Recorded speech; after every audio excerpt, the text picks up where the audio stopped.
This is House Planning Help episode 126. Hello, I'm Ben Adam Smith, and this is the podcast for you if you're interested in self-build, because I'm exploring what houses we should be building in the 21st century and trying to break down the major roadblocks that may get in our way. Also, alongside this, I'm trying to tackle my own project. I'd wanted to complete it by the time I was 40, which is not far off now, a few months away this August. I don't know how that has happened, and I've made very little progress. It's quite upsetting. A quick update coming in a moment. However, today's session, my guest is Simon Sturgis from Sturgis Carbon Profiling, and we're going to be looking at when it's right to demolish and rebuild, which in some ways is actually connected to my little land update, looking for a place to build. And we had two bungalows that we were looking at demolishing and rebuilding.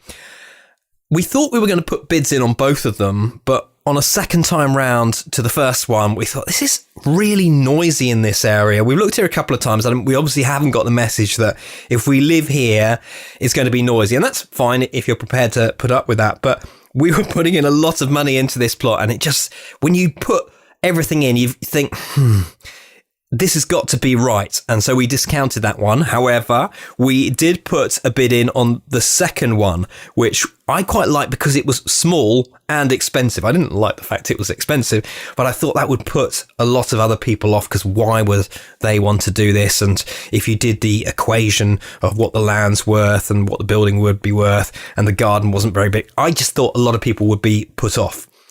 So we still put in a fair amount of money, because that's just our area, really, and got down to the last three and then just got pipped to the post. It's very, very frustrating. Perhaps what's worse about this one is I got a really good feeling, not only because I liked the area and thought, this is it, this is going to work so well, and it's flat plot and hopefully not too many challenges for a first timer like me, but unfortunately it just didn't happen. Now, I'm going to link this into our chat for today, because when I looked at this property, it was quite a rundown bungalow, yes, but how bad actually was it? Should I really have been looking at a retrofit and then just increasing the floor space, going up a level perhaps?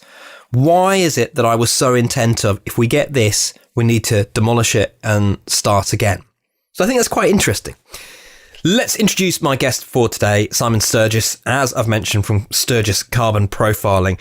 Do a lot of detailed work in this area, and I've been following them for some time. So I've got quite a few questions that I want to ask. However, first up, I wanted Simon to give me a bit of background about himself and his work.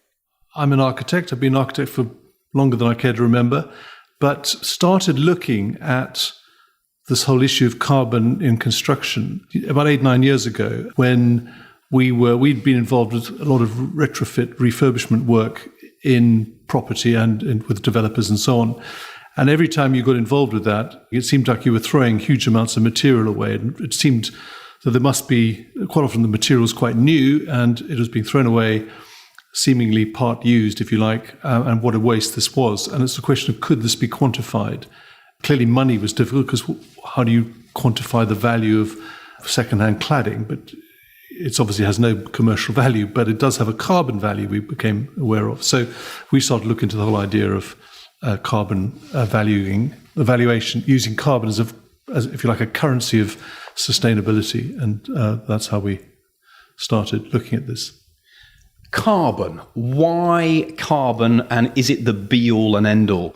Well, it was really started with, I suppose, looking at the fact that energy use in buildings was what was already being measured. So if you're talking about day-to-day energy use, that's what people are familiar with.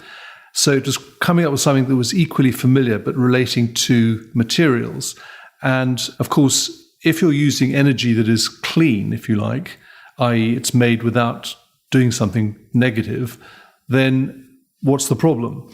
So the problem really revolves around the negative aspects. So carbon, as we describe it, or carbon emissions, is a shorthand for greenhouse gases, of which carbon is the biggest, or carbon dioxide is the biggest. So if you like, it's a slightly sloppy shorthand for looking at things. So having identified that in the sort of operational side of things, we then said, well, how does that reflect? Can that be measured in an equivalent way in materials? And of course, the answer is yes, it can, because to make anything takes up energy, and depending on where it's made, it determines the sort of energy. So, for example, if it's made in Norway, you're probably using hydroelectric, which is nothing wrong with that. If you're making it in Germany, say, increasingly you're going to be using lignosite, which is really bad. So it's really understanding the impacts. If you're making things in the UK, you're obviously using oil and gas. So what are the impacts of those things? So it's really understanding that and trying to redirect our ability to make things away from, if you like, damaging carbon-intensive technologies.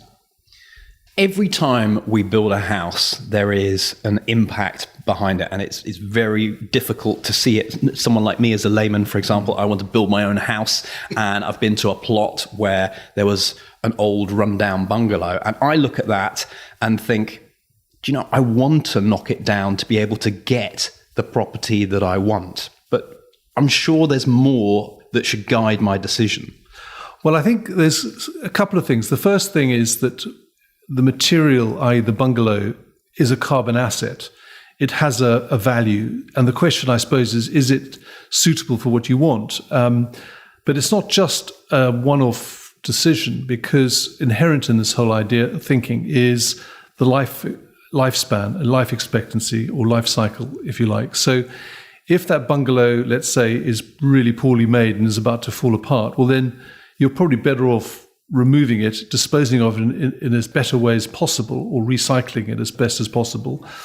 But building something that in its place that either fulfills, if you like, a durability factor that the previous building didn't have, so that the building will last a long time. And obviously, if we're talking about Victorian or Georgian terrace houses, they've been around for 100, 200 years without much problem. Yet, for some reason today, we tend to think of anything that lasts more than 20 years as being an achievement, which seems ridiculous. But also, the other way to look at it is whether the building you're building is capable of easy recycling and adaptability and reuse. So if, for example, your new house made of bricks, well, you're probably confident that that's going to last you hundreds of years, potentially. If, on the other hand, let's say you build it out of timber, you might say, well, it's not going to last me as long, but at least I can adapt it and change it and reuse it and move it and do sorts of other things with it. So it's depending on your agenda in terms of where you want to go with your property, it will determine the kind of lowest carbon outcome. And it's partially to do with recyclability, it's partially to do with lifespan and longevity. How can I, as a layman, assess that, or do I need to hire the services of someone? It's a good question. I think it's difficult. I think in some respects, I tell you, there's one example. We did a report for Westminster City Council English Heritage on exactly this topic called low carbon retrofit in Soho, which gives you some clues on this and gives you some sort of simple guidance. So, and that was published about 2 or 3 years ago. But I think it's probably kind of common sense. You know, if you're building something that is not durable, is likely to fall to pieces, badly made, well, you're probably putting carbon into the atmosphere, which you're going to have to repeat the process relatively soon. So, you know, it is a question of doing things. It's about building well, a lot of it, quite simply. And the life cycle side of this is tricky, though, isn't it? Because I might go into this with the intentions of this will be here for 100 and 150 years. And there are cases, for example, when people build these energy efficient houses, or I can think of one supermarket, for example, where they were shouting about how good it was. And then 10 years later, because of land prices, they've demolished it and something else has gone up, probably housing. Well, this is a perennial problem. I mean, in the City of London, I think the average life expectancy of an office building is about 17 or 18 years. So you think of the carbon investment and then, as you say, and the disposal is obviously crazy, which is why I think if we could move to a model which, and some people term the circular economy, where you build with the expectation that when you've finished with the building, it can be reused, not necessarily in the same place, but it can be taken apart, the elements distributed and reused in other buildings.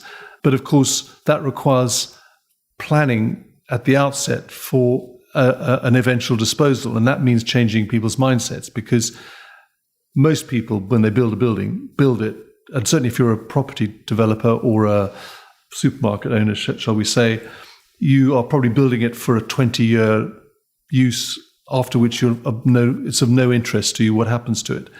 And that's really not good enough. I think it's a question of saying, well, can we build buildings that can be moved? Now, interestingly enough, we did a project with a well-known shed and office sort of developer who builds all over Thames Valley and elsewhere in the UK.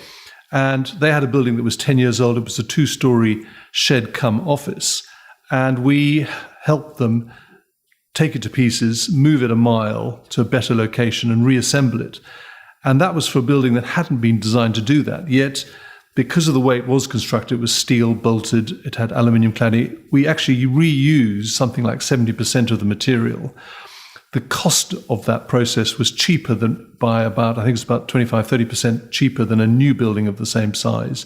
And the carbon benefits were significant. I mean, they were, we didn't have to build a new building, we moved an old building. And took it apart and tidied it up as we went. So it can be done. It's just a question of will and intention. So, I think it is changing mindset. It's a cultural issue as much as anything else. Even us just talking about this, I'd realised that although I want to build a home, that has never even crossed my mind about perhaps it being taken down at some point and used again. Is this about the materials that we're using, or is this out of our control, really? I think it's a combination. I think it is partially the materials, but it's also what you build. I mean, the office that I'm in is a Victorian warehouse. It was originally designed, I'm sure it wasn't designed, it was put up for making the metal stays in corsets in sort of 1900. And then went on to make tape measures, and we're using it as a studio. The point being is that it was a very simple, basic shape. It was robustly built. It's capable of easy change and adaptation. It doesn't need to have exotic things doing. It doesn't need to be, the fundamentals are good. It could do with performing slightly better environmentally, I would accept that.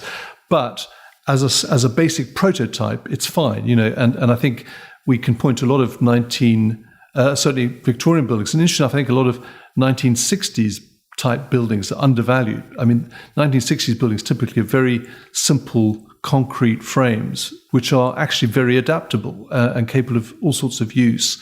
But of course, they tend not to have the biggest possible footprint, and people want to build a bigger floor plates. But as a sort of generic type, they are flexible. And funny enough, they're probably in some ways more flexible than, say, 1970s buildings. So, it is a question of understanding how things, as much of the materials used as how they're actually laid out and conceived. Can we talk a little bit about the demolition process? And I can think of a couple of factors. There's transport and there's putting it into landfill. You've talked about recycling. Are there any other factors that we need to get in our mind that this is what's happening when we demolish something? Well, I would like to get to a model where demolition is followed by reuse rather than demolition is followed by disposal. And that comes back to the circular economy notion again, that when you demolish kind of sounds destructive. You have sort of visions of big metal balls smashing things to pieces. I think demolition would be far better if it was more of an incremental thing. And I think there's interesting social issues here too, because, for example, there is the Social Value Act, which the government passed, which enables you to put a value to social benefit through what you do with property, if I can give you an example. So if at the moment, if you take apart, let's say, a Victorian house and you pile up all the bricks, first of all, you've got to clean them. So that's an expensive process. So it's actually cheaper to buy new bricks than it is to buy recycled bricks. So, of course, you buy new bricks.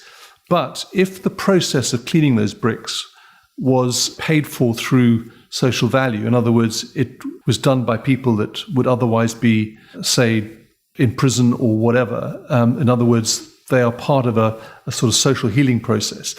And that saves money to the developer. In other words, they can now buy recycled bricks for the same money as a new brick. Then, you're contributing to social issues, but also you are helping the demolition process become a positive rather than a negative. It's turning it into things that can be reused.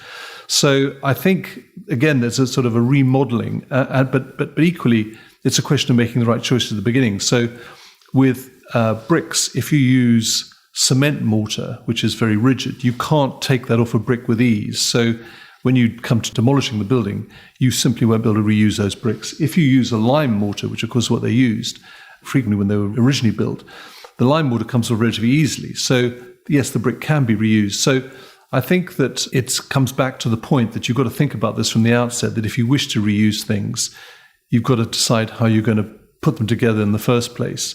I've used a brick, but there's no reason why it can't be done with steel, aluminium, glass, plastics. The same conceptual approach can apply to all sorts of things.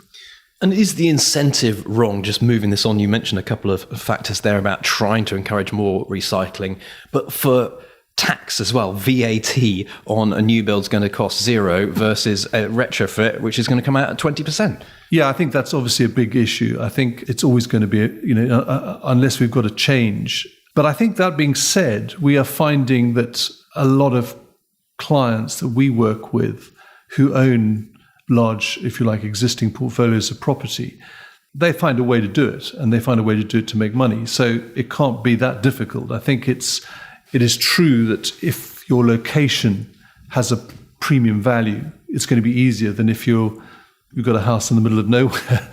But all these things, it can be done. I mean, obviously it's not going to be as profitable, but if that's not your primary driving motive, but is a motive, then you can achieve these things, I believe. When it comes to demolition, are there any regulations that say you can't demolish a building? Well, the first one that jumps to mind is listed building consent. So if a building's listed, or for that matter in a conservation area, you can't just knock them down. You have to get approval for the replacement as much as anything else. So that's one. I suppose in certain areas there are going to be health and safety issues, I guess, about dropping buildings next to sort of sensitive sites or over, if you're next to railways and things. I suppose the only other point would be that you can't just demolish a building if you're next door to somebody else. You have to do party wall type stuff. So you have to get surveyors involved.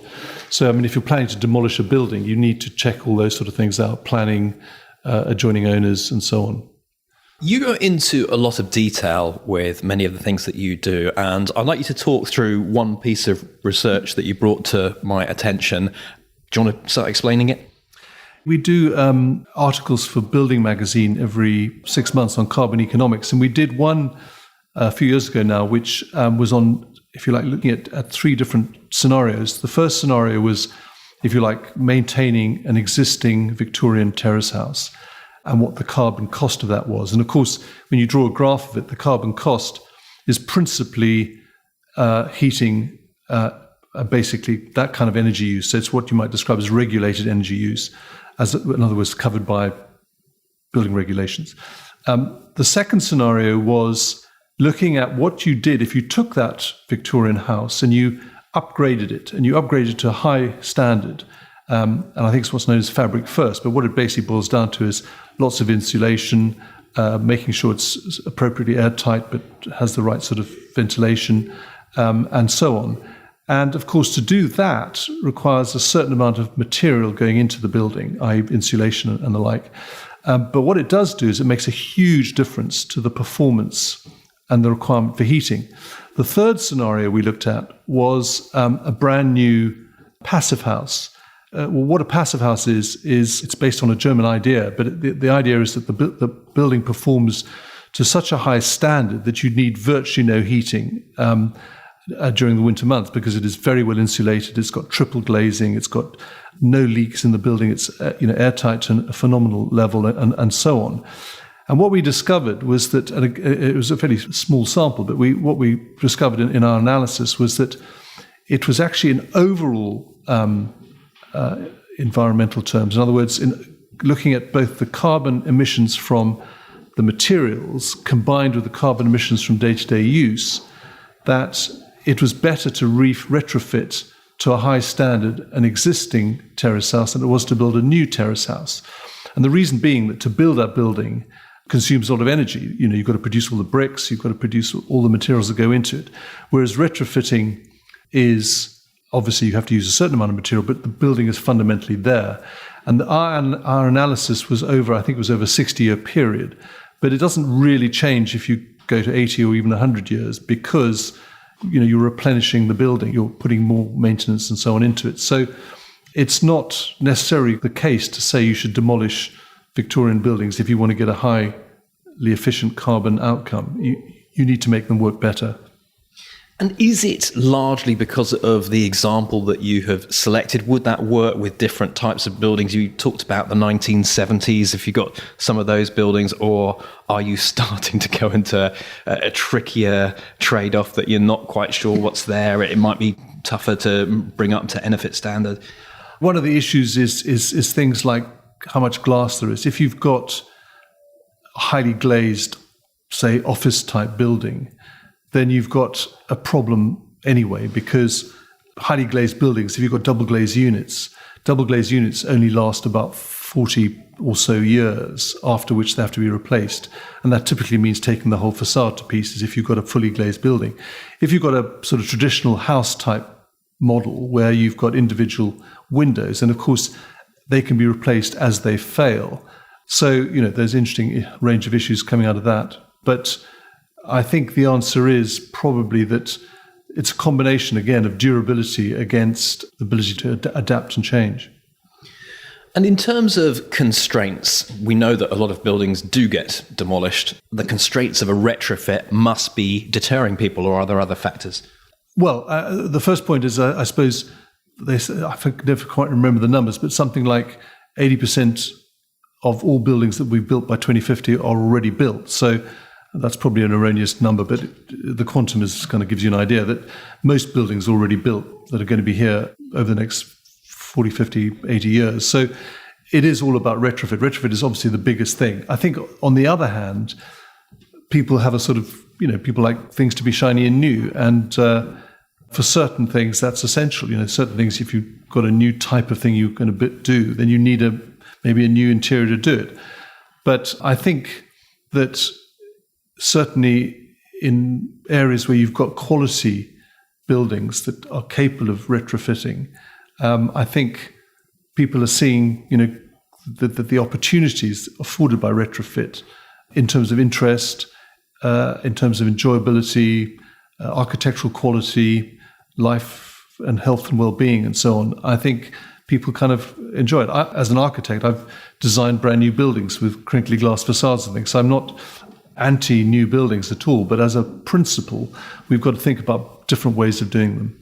And it's also, as a self-builder and trying to make this work, close to London, it's tough to find that land. It is a lot easier to find pre-existing buildings.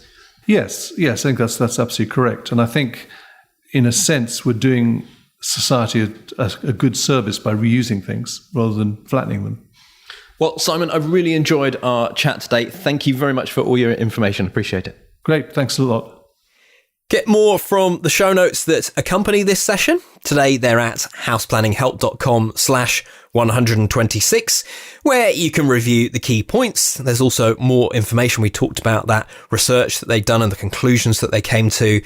A couple of diagrams we'll throw into the show notes as well.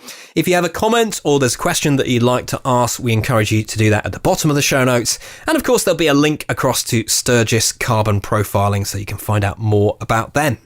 houseplanninghelp.com/126.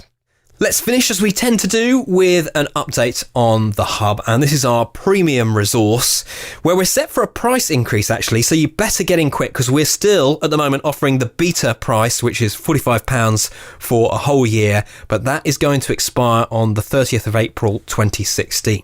If you don't know about the hub, the idea is it's just there as an extra learning resource, an extra networking resource, people to turn to. So we've got the video case studies. We've been down at Long Barrow, the passive house that's being built in Cirencester with insulated concrete formwork. And we've made numerous 5-minute videos of the whole process. I think they're up to the first floor now, because obviously we're operating in a little bit of delay. And I'm getting excited about the second case study, very close to finding out where we're going to go with that one. And as soon as I've confirmed all the details, I'll let you know on the podcast too. Then each month we have a module which is just trying to lay out step by step different parts of the process, because we know this is hugely complicated.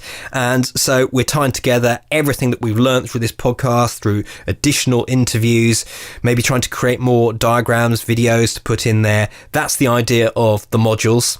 And then there's the networking side and trying to be with like-minded people, because there will be times, there'll be highs and lows, won't there? And everyone's at a different stage. So the Facebook group, it's a closed Facebook group, is working very, very well at the moment. So I'd encourage you to sign up. As I mentioned, we've got the £45 a year price, and that is a lock-in price too. So as long as you renew, you can have that price for many, many years to come. But it expires on the 30th of April 2016. So we won't be taking any more new people. And at that point, the price will go up to £99 a year.